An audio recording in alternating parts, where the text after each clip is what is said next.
Perempuan itulah yang bernama Farida. Perhatikan dengan teliti, jangan sampai salah.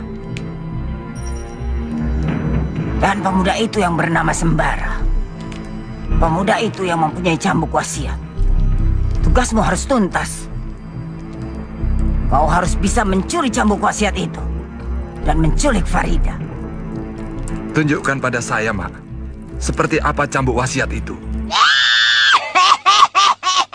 Melanjutkan alur cerita film Misteri Gunung Merapi. Ini adalah lanjutan cerita dari episode 46. Di mana, dalam episode 46 sedang menceritakan bahwa Sembara telah menghancurkan kediaman Mak Lampir, rumah tua peninggalan orang Belanda itu.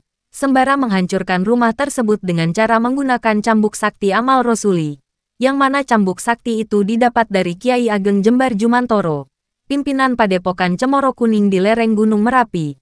Karena pada waktu itu Sembara ingin menyelamatkan Farida, yang hendak dibunuh oleh Mak Lampir, dan hingga pada akhirnya Farida pun berhasil diselamatkan.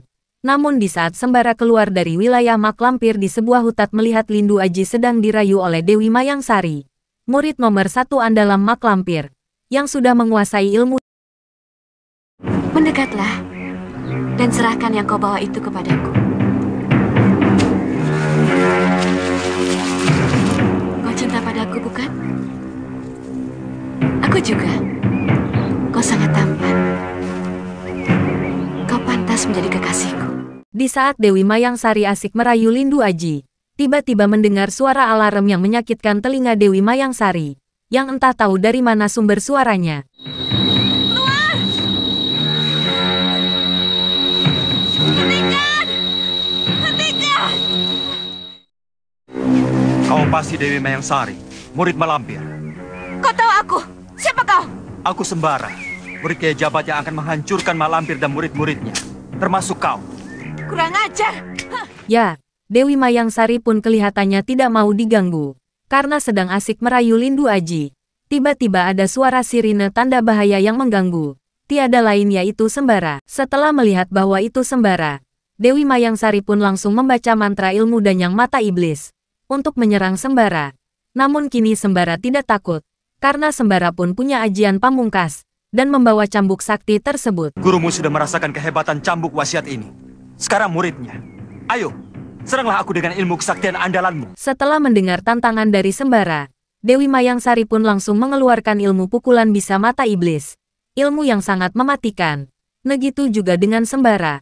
Untuk menghadapi manusia seperti Dewi Mayangsari, perlu menggunakan pusaka cambuk sakti miliknya.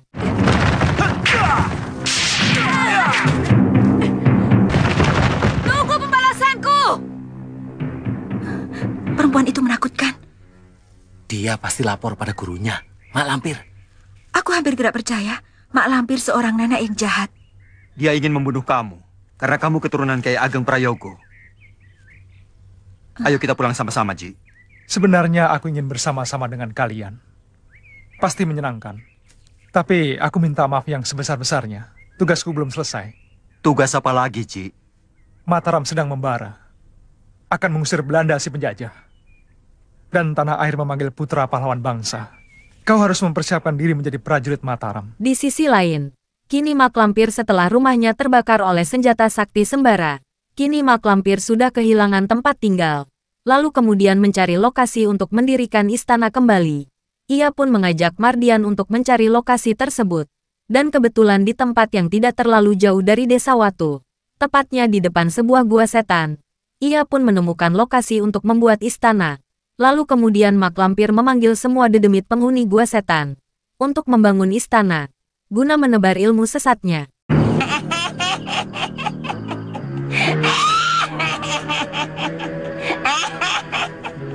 Tempat yang bagus. Cocok untuk membangun istana. Cari batu. Baik, Mak. Taruh di situ. Setelah Mardian mencari batu dapat 4 butir batu kecil, Mak Lampir pun segera memanggil dedemit penghuni gua itu untuk membuatkan istana Mak Lampir. Dengan doanya Mak Lampir yang sangat manjur itu, batu yang 4 butir pun mendadak menjadi banyak, dan seketika batu pun berubah. Semua dedemit pun segera datang mendekat Mak Lampir. Dedemit pun membangunkan istana yang sangat megah.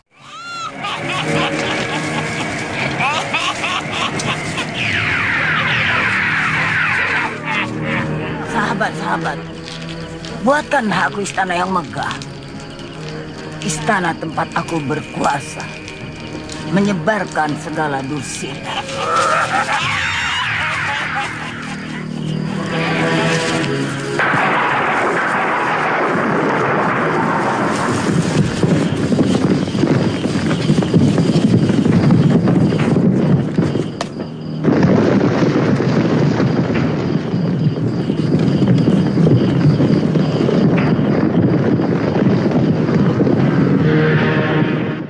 Ya, tidak perlu waktu lama. Mak Lampir pun membangun istana yang megah hanya hitungan detik saja. Istana sudah beres beserta isinya. Di istana itulah Mak Lampir mulai menciptakan dan merancang niat busuknya. Mereka ingin memiliki cambuk sakti sembara, sekalian merebut Farida untuk dibunuhnya. Aku harus bisa merebut Farida. Aku tidak akan tenang sebelum bisa membunuh keturunan musuhku. Dan cambuk itu, aku harus bisa menundukkannya. Kenapa tidak dicuri saja, Mak? Pencurinya akan hancur disedot tenaga sakti dari cambuk itu.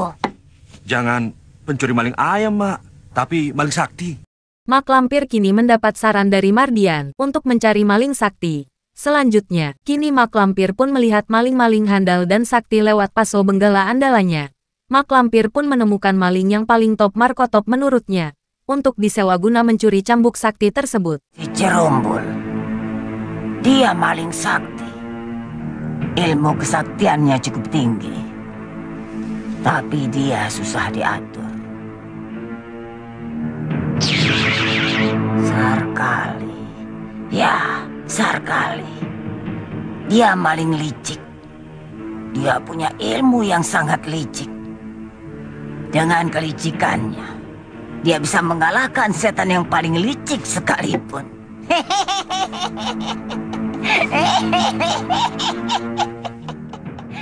Sementara itu, di desa sebelah sedang geger mengejar pencuri yang mencuri 500 gram emas murni. Maling pun pada malam itu sedang dikejar warga. Tiada lain maling tersebut yaitu Ki Sarkali, yang bisa merubah wujud untuk mengelabui warga yang mengejarnya. Dan sangat kebetulan, pada malam itu Mak Lampir menemui Ki Sarkali untuk disewa, guna mencuri cambuk sakti milik Sembara.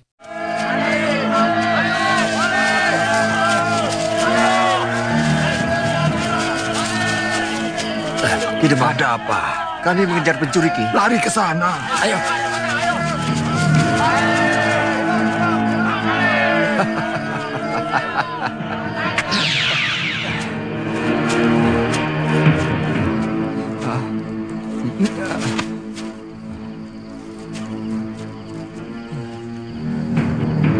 Dasar maling, maunya lari saja. Aku butuh bantuanmu. Akan kubuat kau jadi kaya. Tidak usah mencuri lagi. Tapi kau harus bantu aku. Nih, buatmu semua.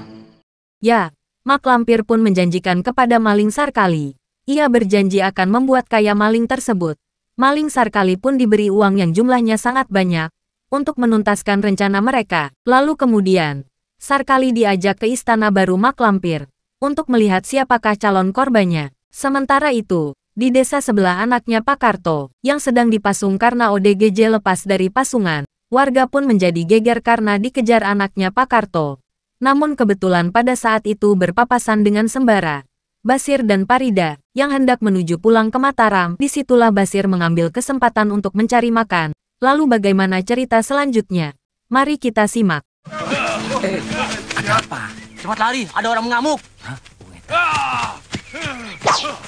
Hop, hop, hop, hop. Sing tenang, hop, hop.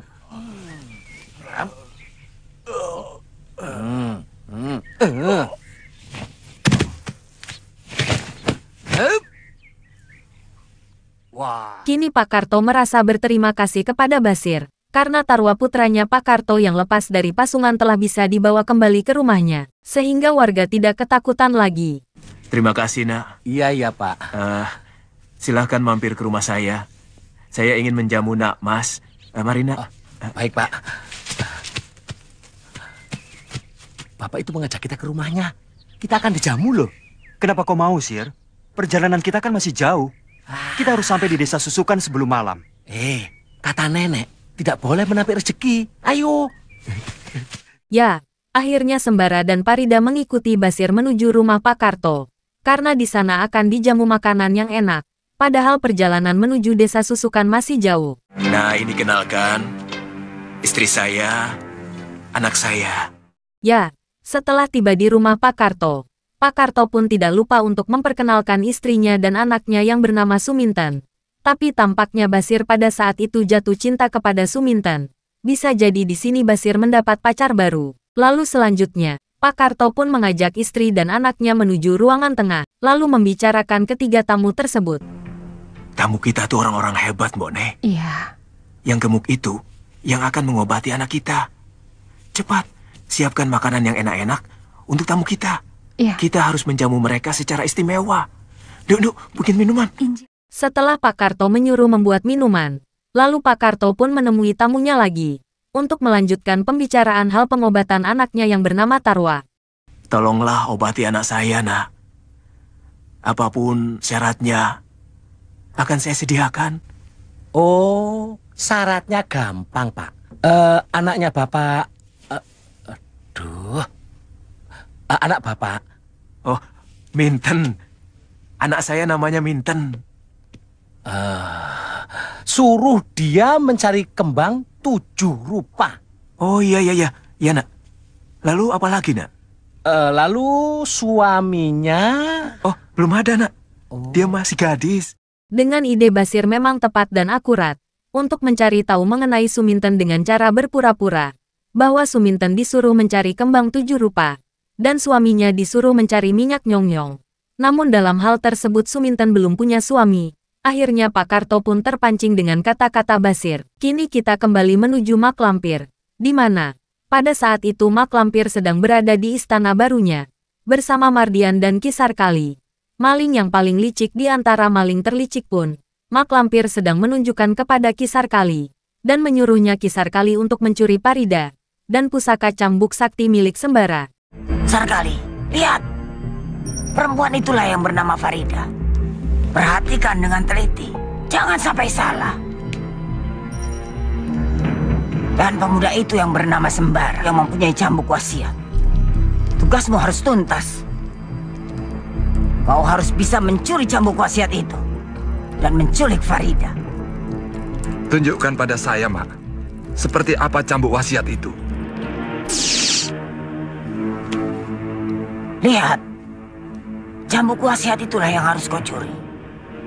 Mereka itu ada di mana, Mak? Mak Lampir pun langsung menunjukkan keberadaan Sembara dan Parida, yang pada saat itu berada di rumah Pak Karto.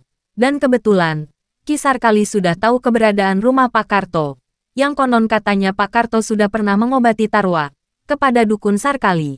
Aku kenal dengan orang ini, Mak. Dia pernah datang ke rumahku. Untuk apa?